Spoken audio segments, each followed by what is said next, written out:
Hey, what's going on, everybody? This is Chris Heller welcoming you to another episode of Top Shot Shot Clock. My guest today is Jordan AKA JFresh. Jordan, what's up, man? How you doing? What's going on? Thank you for having me. Love the format of the show. Thank you. We'll see if you feel that way in about 20 minutes from now, but I feel good about this interaction thus far. Where are you joining us from today? Las Vegas, Nevada. I have heard of it. May have even frequented it there once or twice in my heyday, a long time ago. And it's a fun place to be, especially for a young 30-something-year-old single male. And that's what you are at the moment. Yes, that is what I am. I'm not, despite my avatar on Twitter, I am not a vape smoking pink alien looking guy. I was surprised actually when you logged on here that wasn't the face that I saw. Well, I mean, similar. I mean, beard, similar hair. A little bit. I don't vape though. And what is your relationship and role in the Top Shot world? I mean, I'm just someone who aped in February, just like everybody else, and fell in love and became obsessed with moments. I'm a huge basketball fan. I love investing.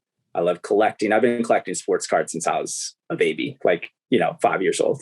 So it had all of the elements that I love since I was a kid. So it's like, oh yeah, I have some disposable income. Let's drop some cash on this. And just like everybody else, it's like, man, I should have waited a little bit because I could have got these things for a lot cheaper. Well, we'll probably get to a little bit of those type of questions here in advance, but let's get there. Are you ready to rock and roll and go move ahead with the Top Shot Shot Clock? Yeah, let's do it. All right, let's go.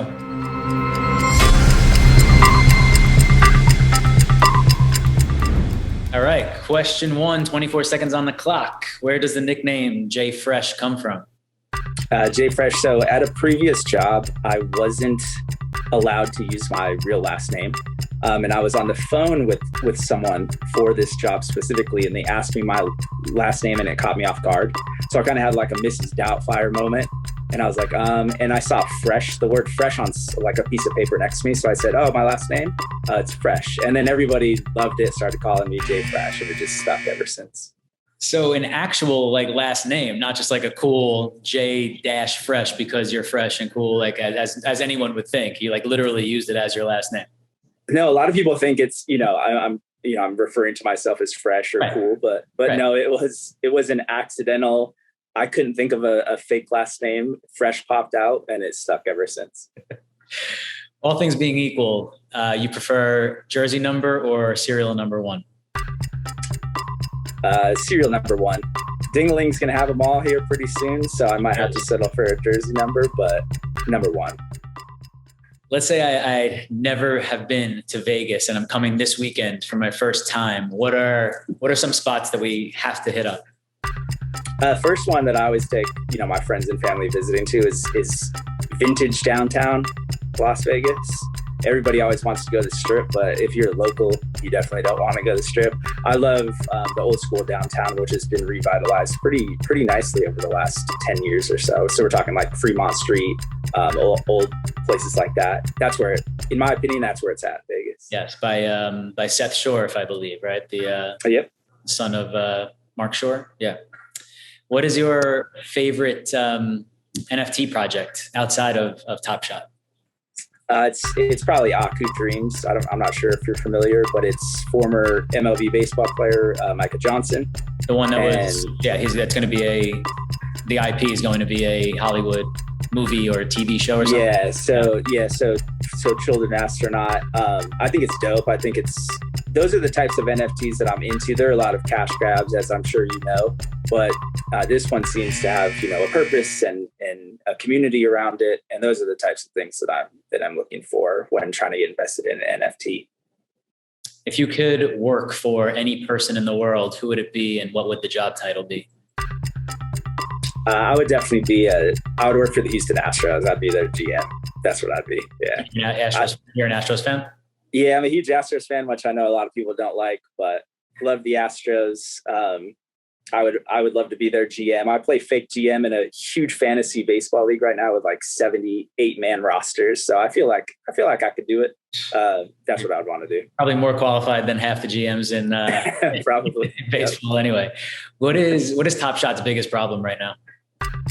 The withdrawal thing, and it's not a problem in the sense of, I think people should be worried about not being able to get their money out, but for such a large business, like it creates stress when you're able to deposit and withdraw quickly. So I think, and especially with all the headlines, the negative headlines that are surrounding that, I think that's, number one thing that they need to solve for to continue to grow the business. You are a basketball junkie and historian. What is a moment in NBA history that you need to see on Top Shot? Well, I'm going to give you a couple. So we're going to go MJ's last shot, of course. I'm going to go the Wade to LeBron alley-oop, of course. I'm going to go Kobe to Shaq alley-oop against the Blazers, I think in 99-2000. AI step over, Robert Horry game winner against the Kings. And then a really random one that's like only junkies would know is there was this play in 2005 where Wade blocked Stoudemire and then shot a half-court shot at the buzzer. That's one I'd really want to see on there. Not bad, man. You really brought it on that answer, I got to tell you. When you were... I'm the Dion Waiters of this. I try to get up as many shots in the 24-second as possible. There you go. Some will land. You can get hot at any moment. When you were a little kid, what did you want to be when you grew up? It varies. So when I was like a really little kid, I wanted to be a jester for some reason. I liked entertaining kings and queens, I guess, or the thought of that. And then, of course, I wanted to be a pro athlete. And then late in high school, I wanted to be a journalist, like a sports journalist. None of which came true, by the way. Nothing? Hey, I'm none of those things. Single guy, young 30, in his young 30s, low 30s, you got plenty of time. Hey, yeah. We can live any type of life we want. What will cause the next market boom? Oh, man, it could be a bunch of different things. Obviously, opening the marketing funnel would be one of them. But I think if you had a superstar like Durant or LeBron or someone like that who's like, hey, check out this moment I bought, I think that would be a massive catalyst. Yeah. There are a lot of answers to this question, and I hope they're all right. What's your favorite movie of all time? Favorite movie of all time? Dumb and Dumber, probably. I've seen it hundreds of times. It kind of sums up my sense of humor when I was a kid and growing up. I just love it. I think it's the most quotable movie of all time. I will still laugh at it, and I assume I will continue to laugh at it even when I'm 75 years old. What are you great at? Ooh, that's a good one. Well, I'm great at identifying the tops of markets. That's apparent from my Top Shot buys. Tough skill. Yeah. I think I'm again a skill that's particular to this space, but I'm good at fantasy. Honestly, I'm good at fantasy sports. Yeah. As am I. You're going on a cross-country road trip and have to bring 3 Top Shot personalities, content creators, collectors, Twitter guys, whomever. Who's coming in the car with you? Oh, that's a tough question. I don't want to leave anybody out. I think first would be Pete from Club Top Shot. He just seems like a great time. Second would be Girl Dad, because I just feel like he's a common presence, would give a lot of sage advice. And then third, I would probably bring Plunge Father again, because just a great time. Yeah, sure. What's the favorite moment that you own? I looked at your portfolio and I wasn't sure. Like I could have picked 5 different things here. So what is your favorite moment that you personally own, and what will be the low ask of that moment in 5 years? Favorite moment is probably the Series 1 Steph 3, which I still think is extremely undervalued on the site. It's his only Series 1 3-pointer, which is his signature play. And Steph is an iconic player, and he will go down as an iconic player. So that's probably my favorite one. And what will it be worth in 5 years? $15K. What's a piece of advice that has always stuck with you? I mean, this is an obvious one, but don't take your health for granted. I think there have been a couple opportunities in my life where health hasn't been in the greatest situation. So it's like, man, I would give anything to go back to feeling really healthy in certain points of my life. So I think that's the best advice I've ever gotten, is don't take your health for granted. If you could have any music group alive play at your next birthday party, who would it be? It would definitely be Flow Rider. I went to a Flow Rider concert one time, and he was like 3 hours late, and he did not look like he was going to put on a show. And then like 30 minutes later, he was in the crowd spraying champagne on people. So it's like, and everybody laughs at Flow Rider, but you would be surprised how many songs he has that everybody knows and loves. That feels like an answer that would come from someone born and bred in Las Vegas. Yeah, that's right. What made you stop being a fan of the 76ers? I used to actually do some work that involved the 76ers. You can say that, I guess, loosely. And once I left that role, it was just hard for me to continue to invest as much time and energy, because it reminded me of a previous job. So then I still like the Sixers. I'm just not invested as I used to be. I mostly just root for LeBron because I'm a big LeBron fan, and I would love to see him continue to win championships. Let's say you have $10,000 right now to buy one moment. What is it? That's an easy one. I saw the LeBron tribute dunk listed at exactly 10K, I think, yesterday. That's the easy one. That makes it too easy for a LeBron fan and the stature of that moment. So yeah. Let's say that's $10,001 right now. You can't get it. Probably dunk and run it back. Again, I think a really underrated moment. It's his first moment. He's like a top 10 player ever. There's only 275 of them.